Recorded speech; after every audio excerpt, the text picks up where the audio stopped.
Intorno a mezzogiorno e mezzo è arrivata la squadra, diciamo, gli operatori ULSS per effettuare questi test. Chiaramente non avendo ancora la liberatoria scritta da parte dei genitori, li abbiamo chiamati, abbiamo chiamato tutte le famiglie per avere al telefono e poi trascritto in un fonogramma il loro consenso. C'è stata la massima collaborazione da parte di tutti.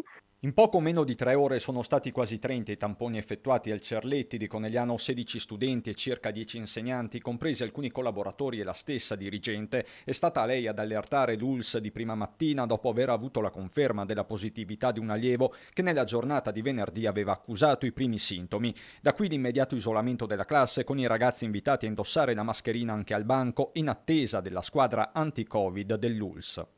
I ragazzi hanno affrontato questa prova, questa esperienza con grande serietà, un po' un pizzico di preoccupazione, però anche con grande sollievo quando, insomma, dopo aver saputo l'esito del test sono usciti da scuola e se ne sono tornati a casa. Una prima volta quindi per questa nuova modalità operativa Made in Treviso. Per quanto riguarda la scuola, come vedete adesso siamo partiti, se questo meccanismo di arrivare in loco e fare i tamponi rapidi, antigenici subito, ci darà la possibilità di evitare il lockdown della scuola.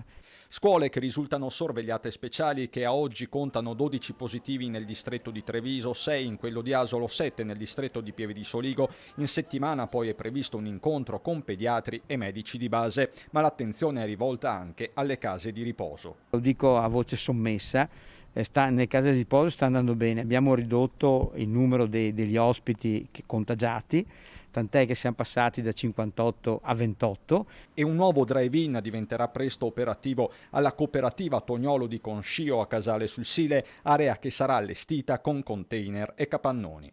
Dal 14 di ottobre, 14-15 adesso, partiremo col nuovo punto che farà da circa 350-400 tamponi al giorno, quindi andremo a sgravare Treviso e per cui la gente farà meno coda.